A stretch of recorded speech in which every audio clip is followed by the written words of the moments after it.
8 months ago, Dvalishvili beat Sean O'Malley to become the bantamweight champion of the world. Sean O'Malley was injured in that fight. He got surgery and he is fully healed up. He's also put down the weed and completely rededicated himself to this sport.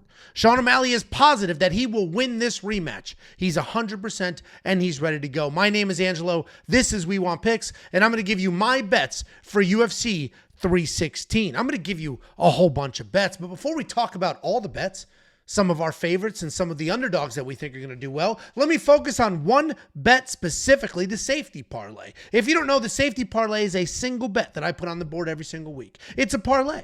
And every single week I stamp it with the safe approval stamp.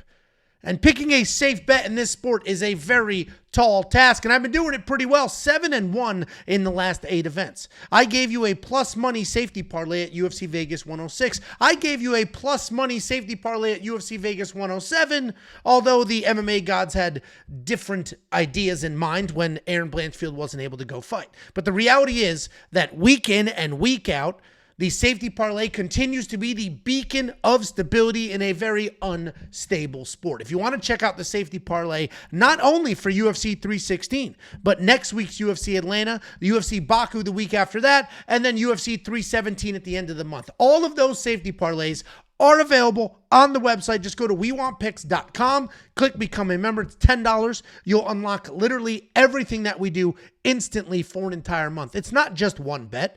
And it's not just bets in general. We have tools as well. One of those tools is the tape index. A lot of you like to do your own research. A lot of you like to watch the fights with your own eyes, take your notes, and find your own spots. Well, instead of hunting through the thralls of the internet, we line it all up for you nice and clean. Select your fighter, select the event. You'll have a full list of their fight history, and if there's a little red play button, you click it, the video pops up, and you are good to go. We have a tool called the Line Movement Tracker. This will give you the opening odds, the current odds, the win probability, and the line movement for every fighter on every card. We have a tool called the Prop Hunter, a curated set of data specifically designed to help you find prop bets. And everything we offer is available on the website or inside of an app. If you don't have the app, it doesn't matter. You can use a mobile browser. If you do have the app, you'll have every experience that everybody else has. And on top of that, you'll get push notifications anytime we place a bet, so you can ensure you don't miss any of the line movement. You can check out every single pick, bet, and tool right now at WeWantPicks.com. And here's a look at the events that you will be unlocking instantly. Everything we offer is available for an entire month in one package. No upsells, no tiers, no nonsense. Every pick, every bet, every tool for an entire month for $10. That's $2.50 an event. And June might quite literally be the best MMA month we have this year. Certainly that we've had so far. We have 2 pay-per-views and 2 fight nights that are nowhere near the apex. WeWantPicks.com. Unlock it all right now. Let's talk very specifically about this event. UFC 316 is a sneaky card because while it's a little top heavy, there are some very good matchups on the undercards. Are they loaded with name notoriety? No. Is the most unlikable women's champion in the world fighting to defend her belt in the co-main event? Yes. Is a very unlikable gentleman in the feature fight of the night? Yes. So there's a lot of unlikable people that we will all likely be rooting against. That makes for an exciting fight.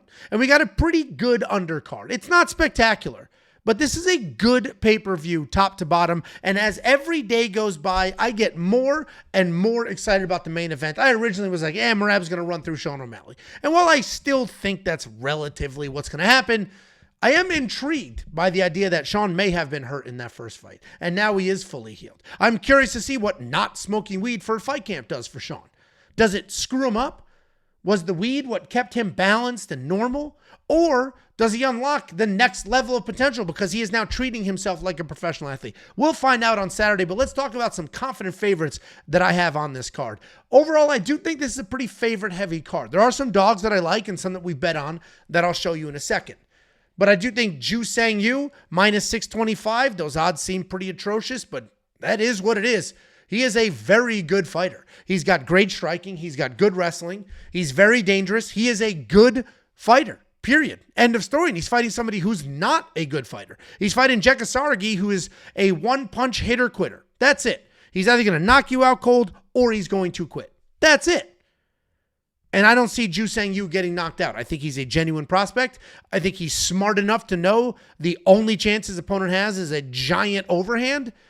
And with Jekka loading up from a quarter mile away, Jew will either literally beat him to the punch or shoot some takedowns. Azamat Murzakanov, he's undersized for that division, but his footwork is incredible. He's got power in his hands, and he is also fighting somebody with a quit button. Brendson Ribeiro is a guy that we have quite literally seen quit. We've seen him quit in fights. If you pressure, if you get on top of him, if you put him in some pretty bad positions and you really let it go, you can get him out of there. And that's exactly what Azamat Murzakanov does.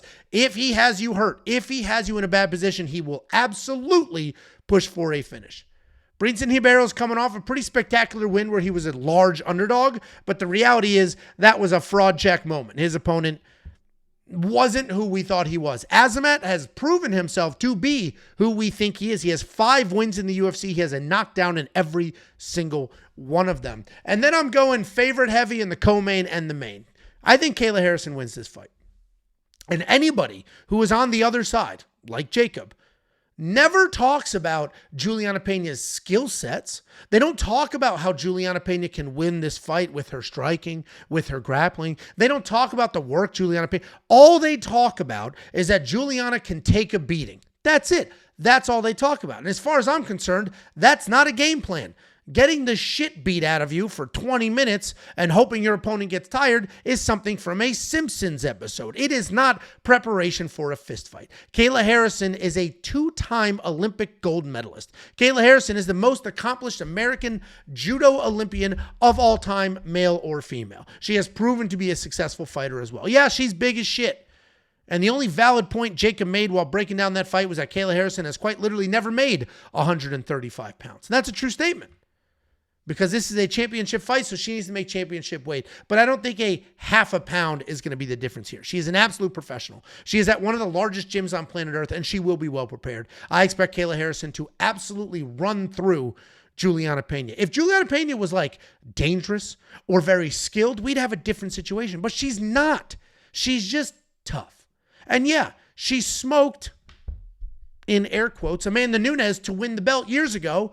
But Amanda Nunes beat the absolute piss out of her, got tired, and that was the end of it. At that point in time, Amanda Nunes, I believe, was a new mother. She had been running through 2 divisions, hadn't seen competition in years, was obviously not well prepared. That was a mentally checked out Amanda Nunes. Because what happened in the rematch?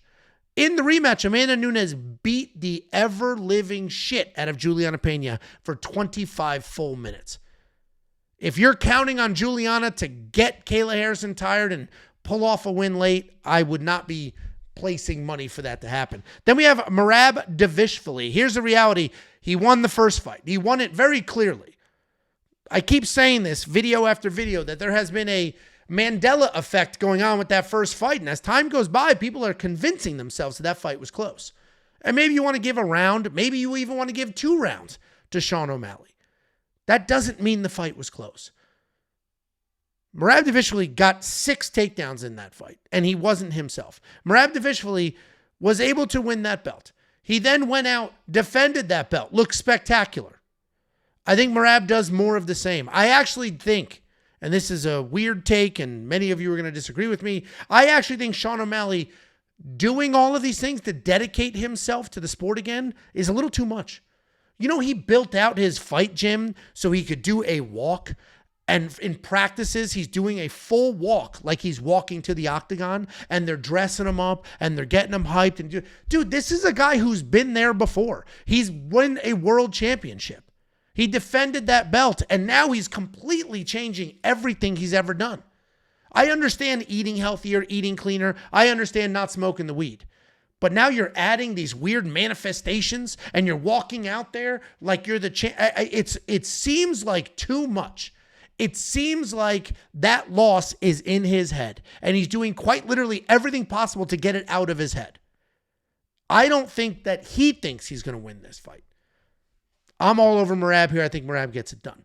If we look at some underdogs, while I do think most of this card is favorite heavy, here's some solid underdogs. Of these 4, I actually picked 3 of them to win. We'll see what happens. 2 cards ago, we had 1 underdog on a 13-fight card win. Just 1.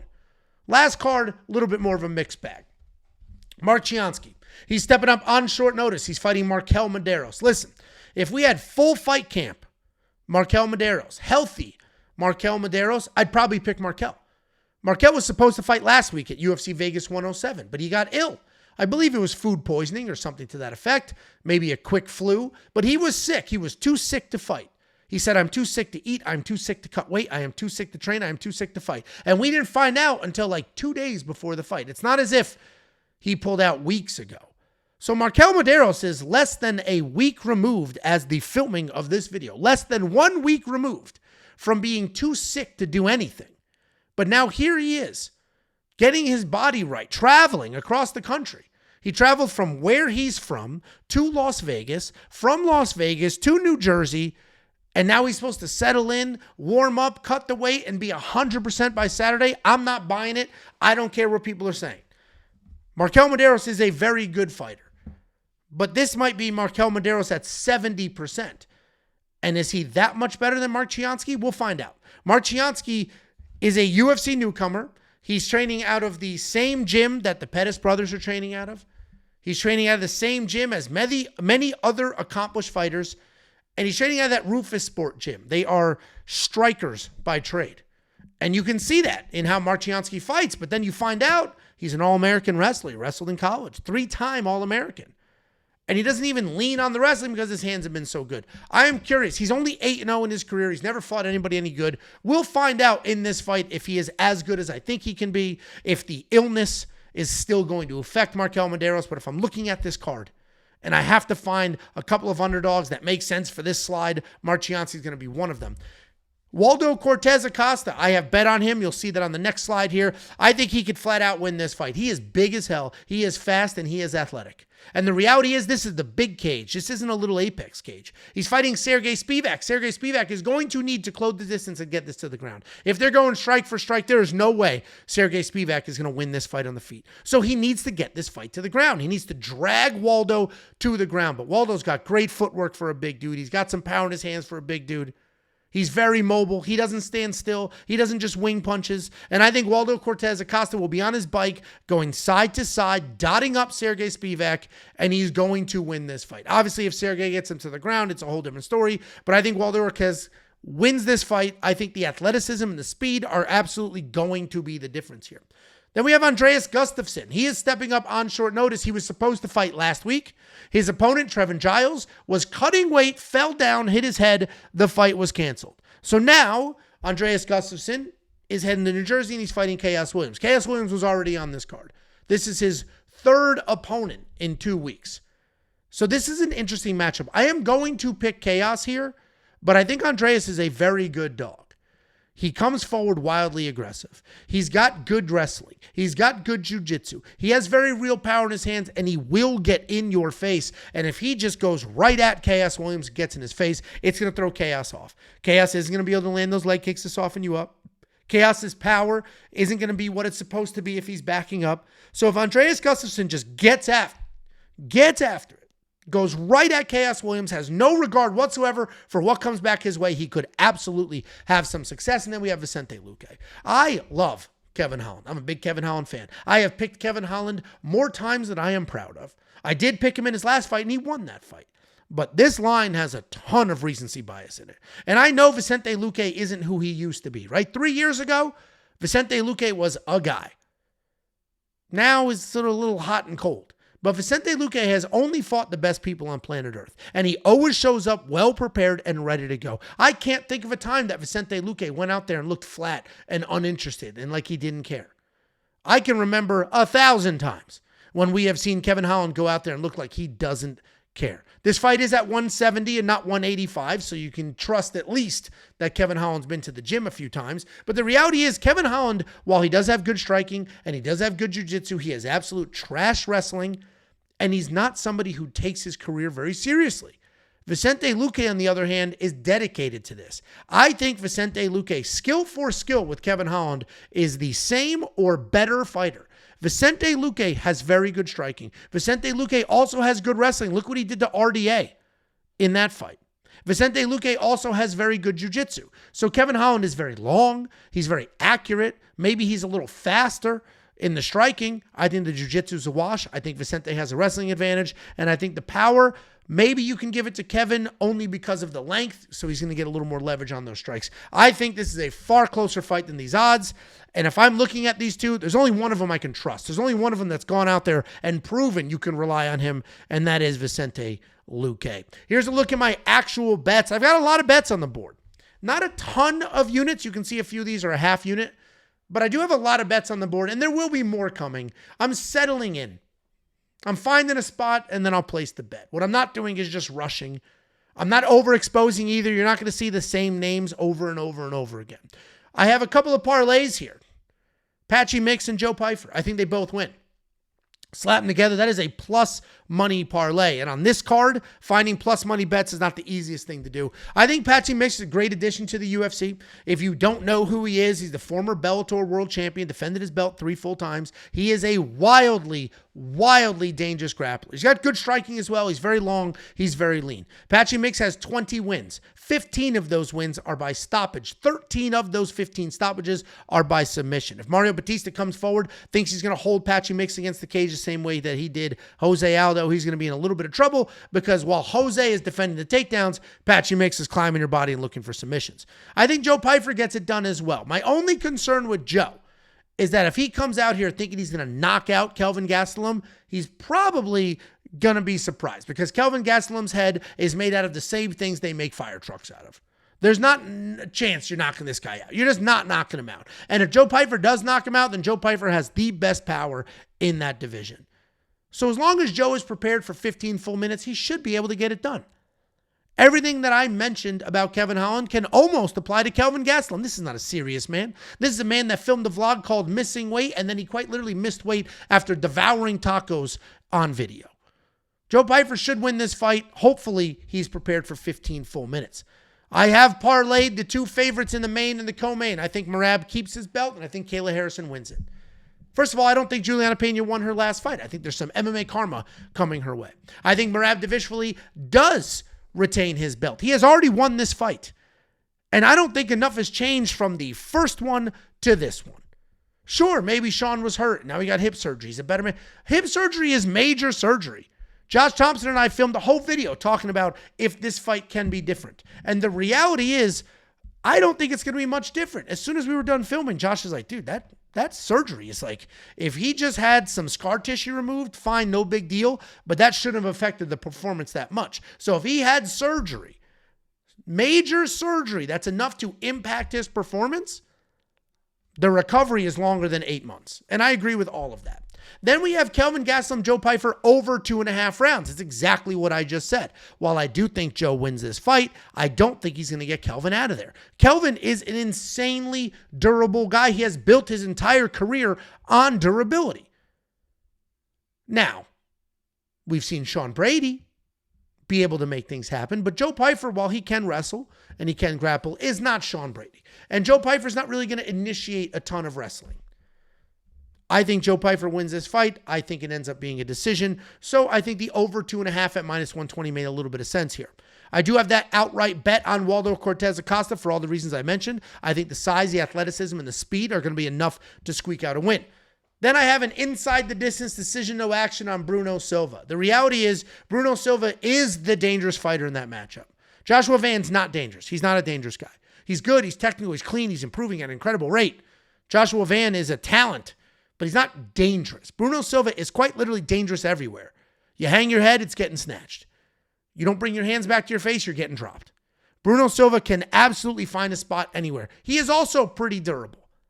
So I think win inside the distance, decision, no action makes a little bit of sense. And all that bet means is if Bruno Silva finishes Joshua Van, knocks him out, submits him, TKOs him, you get paid out at plus 250.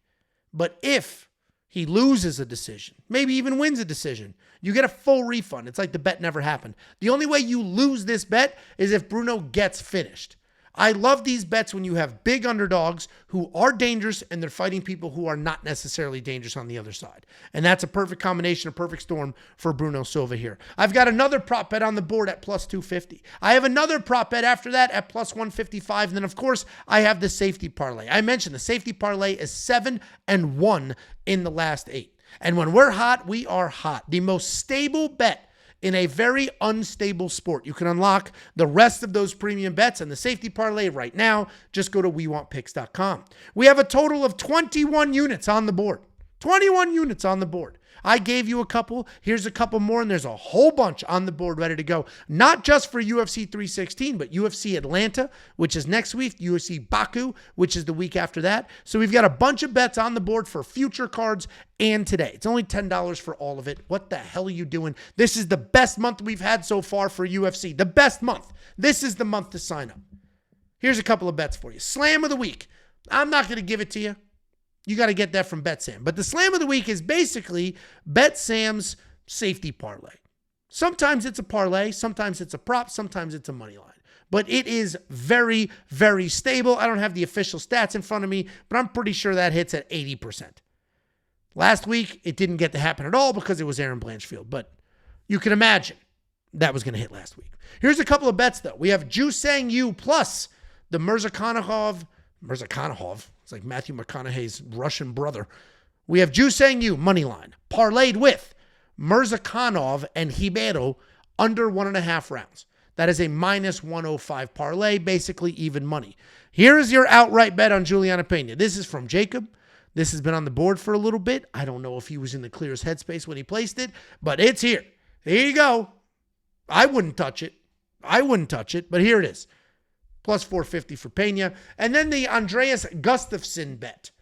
There has money on Andreas Gustafsson at plus 165. All the reasons I mentioned earlier, I don't think it's a terrible bet at all. If you do want to check out every other bet that we have, including all of the tools, it's available right now. Just go to WeWantPicks.com. It's fucking $10, dude. Like what? It's $10. If you hate it, cancel.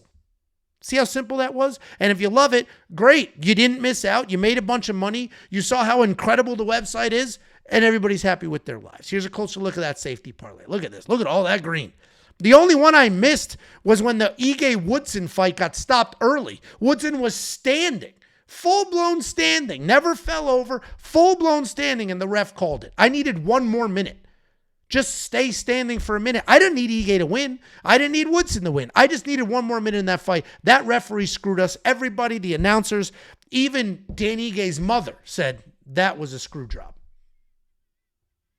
So this should be 8-0 in the last 8. But instead, we're 7-1 in the last 8. The most stable bet in a very unstable sport. I gave you a plus money safety parlay 2 weeks ago. I gave you plus money last week. Not my fault Aaron Blanchfield didn't get the fight. But if she did, she would have won. And that would have paid out even more than it did. And in the first slide in this entire beautiful presentation, you get to see my favorites, my underdogs, what their sportsbook odds are, and then the bet openly odds right next to it. The bet openly odds are always better, quite literally, every single time. And that's because they are not a sportsbook. They allow you to place bets, but when you place bets, you're placing them against another person. I've got the safety parlay up right now at Bet Openly. And if you disagree with the safety parlay, you can bet on the other side. If I lose, you win. Very simple. And that's how Bet Openly makes their money. They don't need you to lose. If they were a DraftKings or a FanDuel or a traditional sportsbook, they need you to lose. That's how they stay in business. Sportsbooks would be out of business if everybody won every single week. They stay in business by convincing you to chase those wild long shot parlays. They stay in business by getting sucker bets out the door. But Bet Openly doesn't need any of that. It's peer-to-peer betting. They don't care who wins. They don't care who loses. You get clean, even, easy lines with no VIG, and they take 1% off the winnings. If you win $100, you'll get $99. They keep $1 to keep the lights on. Better odds every single time. Quite literally could be the difference between being up money or down money on the night. And finally, if you want $50, we'll send you $50. While Bet Openly is not a sportsbook, we do have sportsbook affiliates. And if you go to WeWantPicks.com/bets and you use any of these sportsbook affiliate links and you sign up, you make a deposit, we will send you $50 as a thank you. They're going to pay me, and we'll slice off some of that money. We'll give it right back to you. Guys, good luck this weekend. Sometimes these cards are super obvious and super easy and we're good, and other times the entire thing was a giant trap. Let's cross our fingers. Let's hope for the best. I appreciate every last one of you. Thanks for being here, and good luck.